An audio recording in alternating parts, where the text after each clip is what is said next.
Orbital Gardens, this is Mission Control. We are confirming acquisition of your signal. You are live in 5, 4, 3, 2... Hello and welcome to episode 30 of Gardeners of the Galaxy, the podcast for all of the sentient beings in the universe who have a passion for plants. I'm Emma the Space Gardener and I will be your host as we explore gardening on Earth and beyond. When we look forward to long-duration space missions, one of the concerns is that the nutrients in food degrade during storage. With our current food technologies, it's hard to pre-pack food that will nourish astronauts during the return journey from Mars, for example. One solution is for the crew to grow some fresh food, and researchers all over the world are investigating different ways to do that, and we've heard from quite a few of them over the last year. Here on Earth, over the last few years, there has been a trend towards growing microgreens. Microgreens are essentially seedlings, packing a large amount of nutrition into a small amount of plant matter.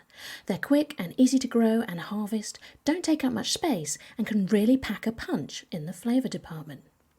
For all of those reasons, microgreens sound like they would be ideal crops for astronauts, but as yet we haven't seen any astronauts giving them a grow. So in today's episode, I'm really pleased that we can hear from Dr Christina Johnson, who works at NASA's Kennedy Space Center and is working towards getting freshly grown microgreens onto the astronaut menu. If you're enjoying the show, please consider signing up as a patron to support my work. Patrons get early access to most shows, special behind-the-scenes fan updates, and exclusive bonus episodes. You can find out more at patreon.com/Gardeners of the Galaxy.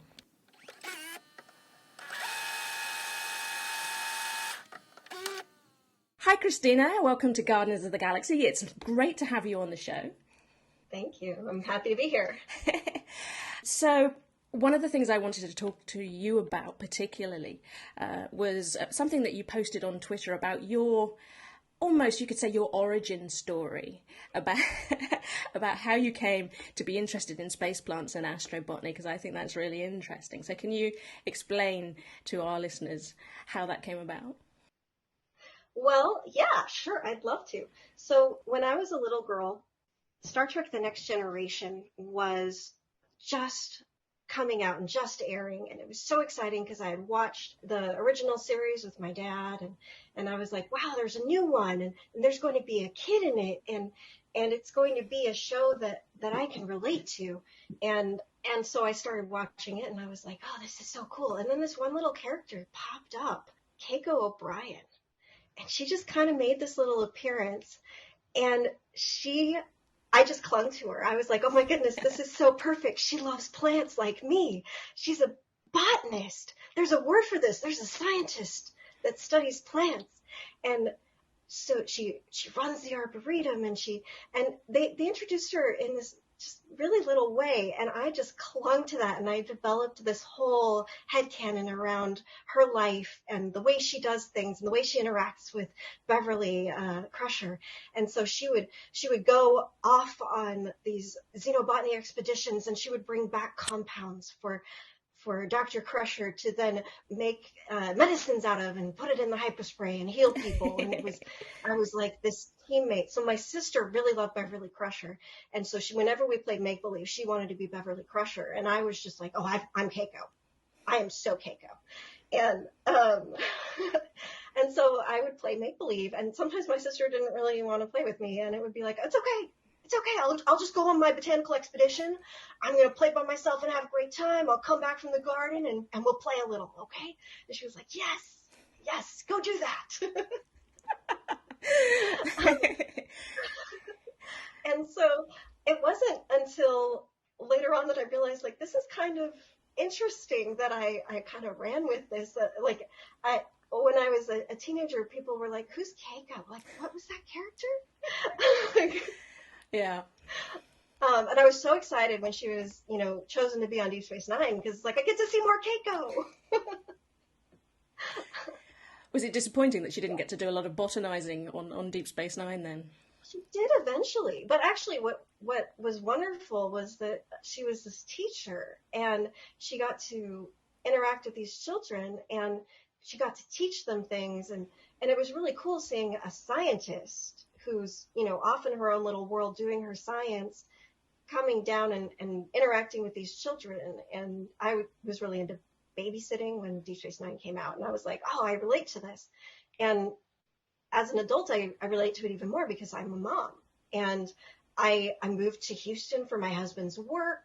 I had to finish my PhD remotely, and I was just like trying to help my kids learn things. And I really related to Keiko. I ended up getting a job as a teacher in a Montessori school for a little while there. And I was amazed at how these little scientists, they were just constantly exploring.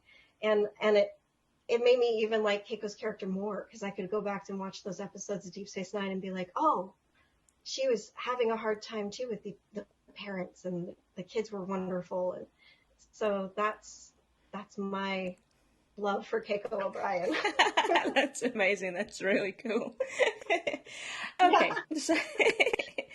So you may not be in space like Keiko, but you work for NASA and you're doing plant research. So you're pretty much as close as it's possible to get at the moment for us here on Earth. And your research at NASA is very interesting because it involves looking at microgreens. So can you explain what exactly is a microgreen? Oh, absolutely. First, I'm going to clarify, I am a postdoc. Okay. In the NASA postdoctoral program, I am not a NASA employee. Okay. There's a little bit of a clarification of words there. I don't want people to think I'm a NASA civil servant, because that's something I aspire to. I'm not there. Okay, so microgreens. Yeah. Microgreens are plants, any crop plant that is edible at a very young stage of development. We're looking at plants that are between 7 and 14 days old, sometimes 20 days old. They're very young.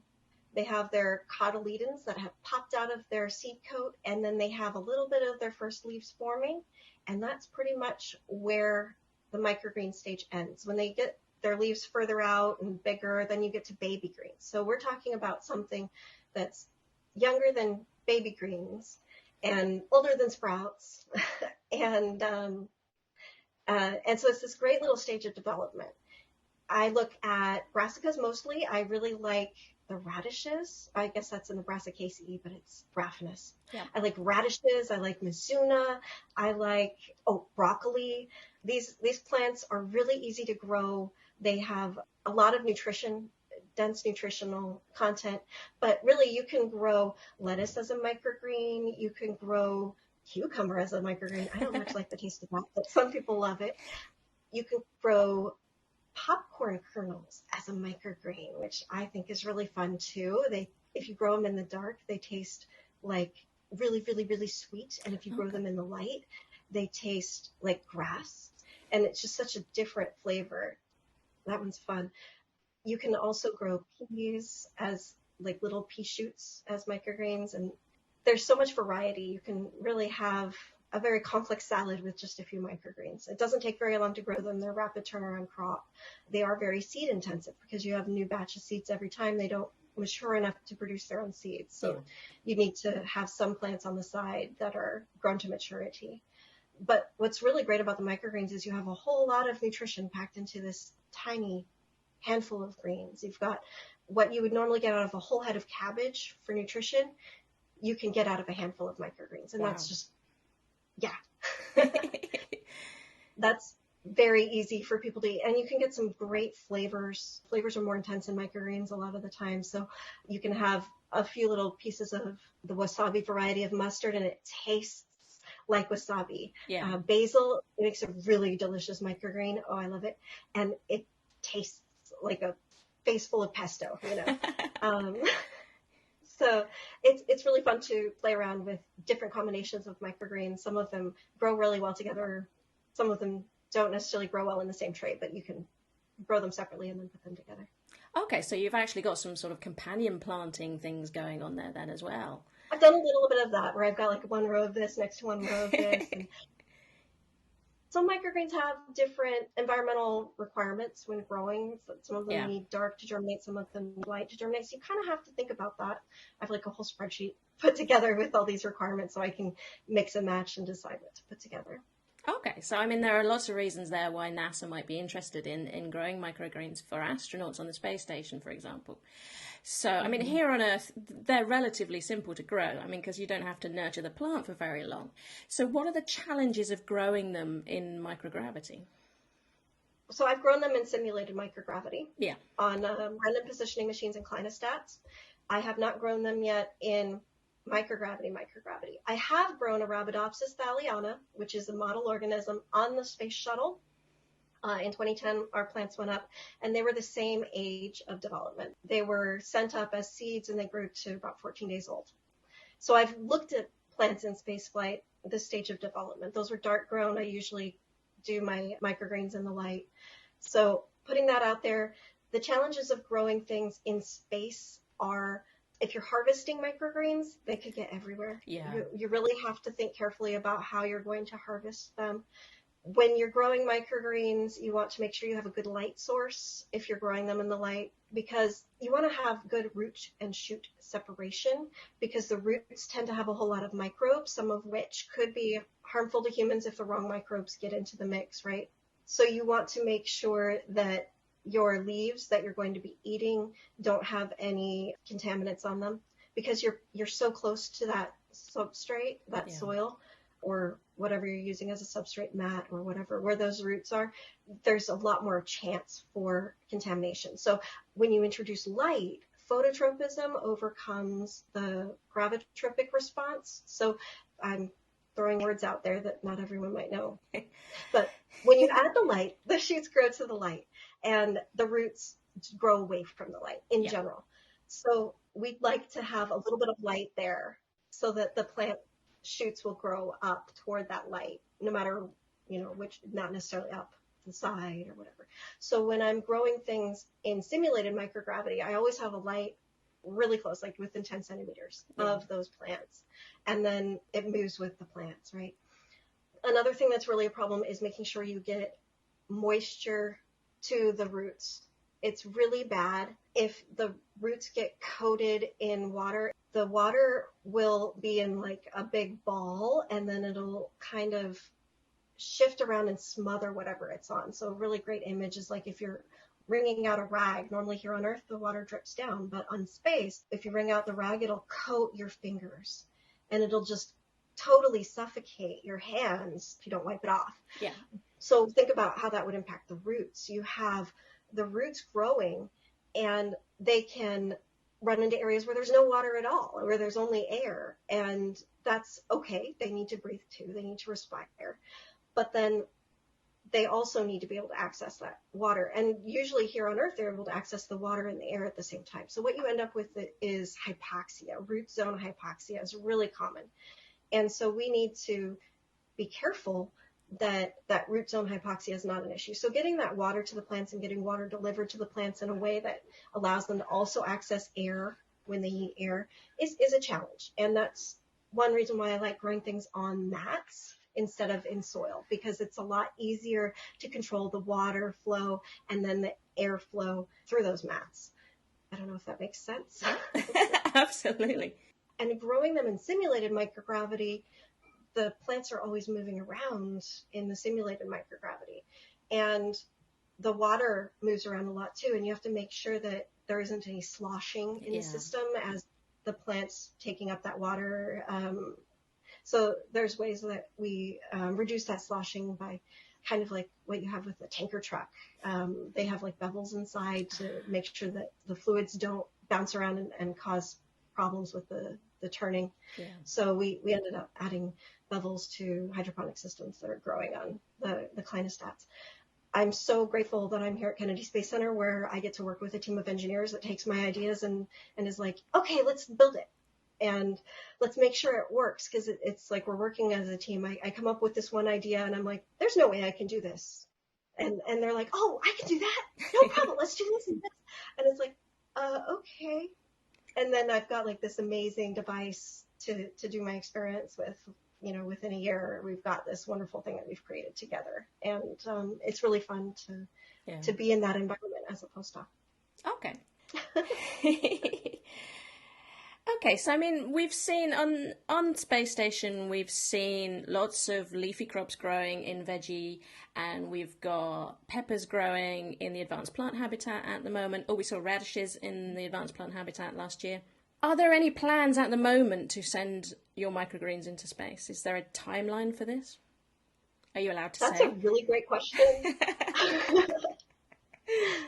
There is a hope. There is not a timeline yet. Yep. So there are steps that we have to take to prepare any crop for spaceflight, and we are currently with microgreens, we're at a fairly low crop readiness level and technology readiness level for the hardware that would be with it.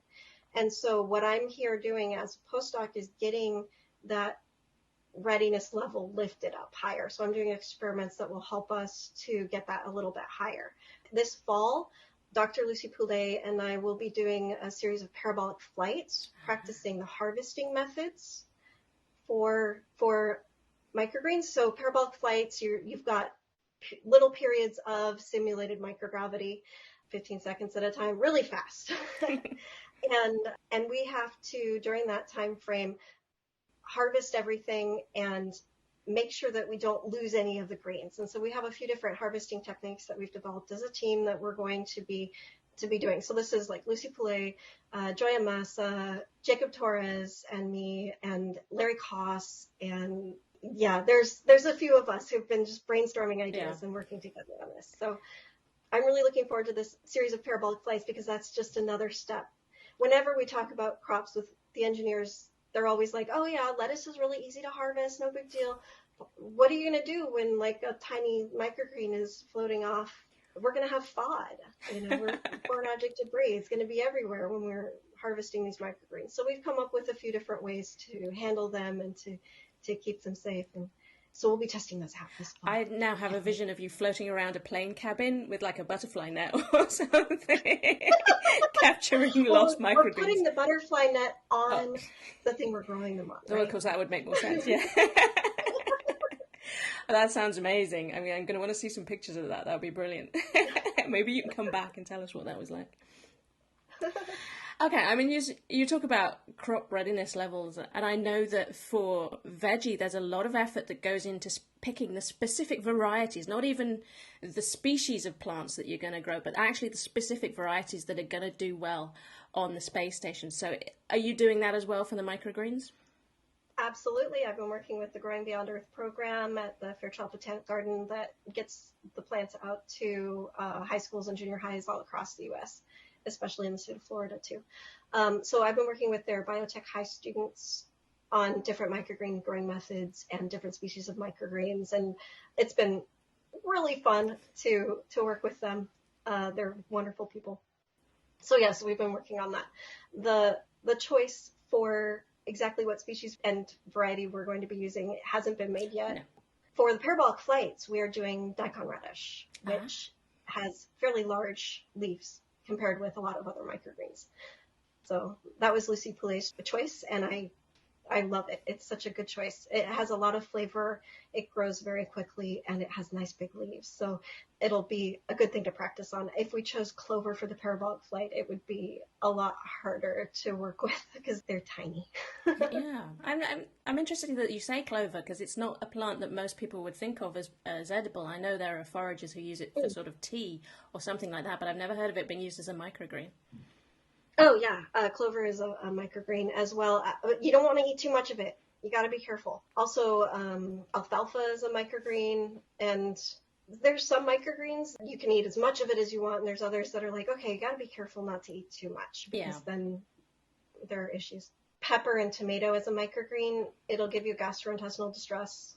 Don't ever try it. Yeah, I guess the nutritional content is very much sort of compressed into this tiny little plant, but that means any of its sort of anti-nutritional compounds are also very much compressed into the tiny little plant. So exactly. Yes. For instance, buckwheat is a wonderful microgreen that people love, but if you have too much of it, you end up with photosensitivity and blisters on your skin if you go out in the sunshine. Okay, so not that that'd be a problem for the astronauts. No. But Okay. we're talking huge amounts. Like you'd have to have it Yeah. for every breakfast, lunch, and dinner, like a giant plate full of it. Like But you just know that somebody will eventually do that, don't you? There's always one. they're so good. Another thing I've been doing is there's this other outreach group that I've been working with for the last year.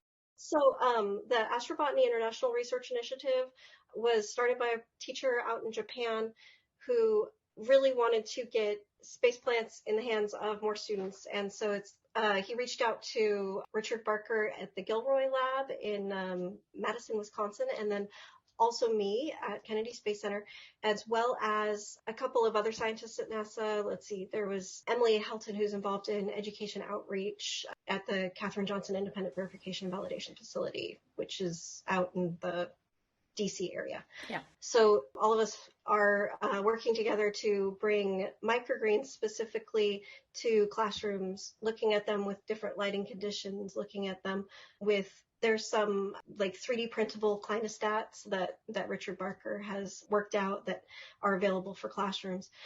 And so we're using those to develop curriculum around it. We've been working on it for the last 2 years-ish and just launched the website and released the first microgreen growing challenge in the last week. So it's really coming together. It's exciting to see the pieces fall into place. The cool thing about IRI is the data collection and image analysis. There's an app that you use to take pictures of the plants and like a lab notebook, and it then shares that with the rest of the group. So we tested this kind of software out with the Spatially Grow Pepper Plant Challenge, and it worked out really well, worked out some kinks, and now we're applying it to this microgreen growing curriculum. Excellent. How very exciting. I love it when space plants make it into schools. That's just brilliant. Yeah. It's really great because Gil reached out to the folks at Growing Beyond Earth as well, and also GeneLab for high school, and we're kind of working together on all of these things to consolidate the data from all these different outreach programs and to help it be more accessible for the scientists who are looking at it. Fabulous. That sounds really brilliant. Right. Okay, so we've talked a lot about your work and microgreens and how brilliant they are and you know when we might be able to send them into space. On a more personal level, if you were going into space, if you were joining a community in space, maybe in on the space station or on Mars or on the moon, wherever you'd like to go, and you could take one plant with you. Your microgreens are already there, as many as you want. But if you could take a personal plant with you, what would you choose and why? So I can take any personal plant with me. Yes. Any extraterrestrial environment that I want. Yes. It's going to be hard to choose just one. It is. I would choose a peach tree. Oh, lovely.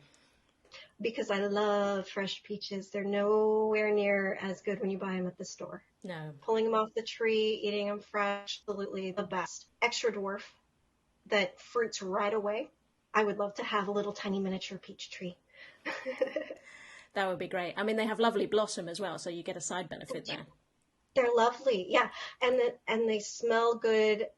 I love the smell of orange trees. I love this and the orange blossoms. I love the smell of peaches. Pears, I do not like the smell of when they're blooming. I love the taste, and I love the crunchiness of pears and the mushiness of the older pears, but the smell of the blossoms when they're blooming, I wouldn't want to be trapped in a confined space with them. No, that would be awesome. Yes, I can definitely go with the peach tree. That would be lovely. So yeah, that would be a great addition. I think everybody would be coming past and trying to steal your peaches though, so you might have to, yeah. Oh, that have would some be security. terrible.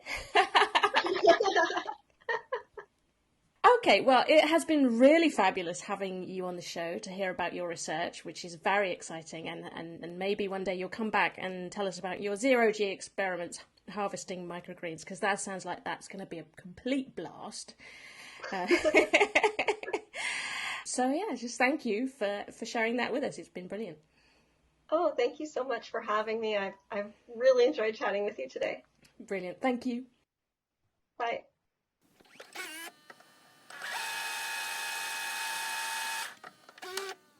I'm Emma the Space Gardener, and you're listening to Gardeners of the Galaxy. Thanks again to Christina for coming on the show and telling us about her work. Hopefully we'll see astronauts chowing down on microgreens in the not too distant future. That's it for this episode. The next show launches in 2 weeks, but don't forget you can sign up for the Gardeners of the Galaxy newsletter so that you don't miss out on your astrobotany update next week. Thanks for listening. Goodbye. Orbital Gardens, this is Mission Control. We're confirming termination of your signal. The ground control team would like you to rerun the radish cropping experiment. Apparently there was a bit of a mix-up with the samples you sent down and the technicians had them for lunch. They did say to tell you they were very tasty. Mission Control.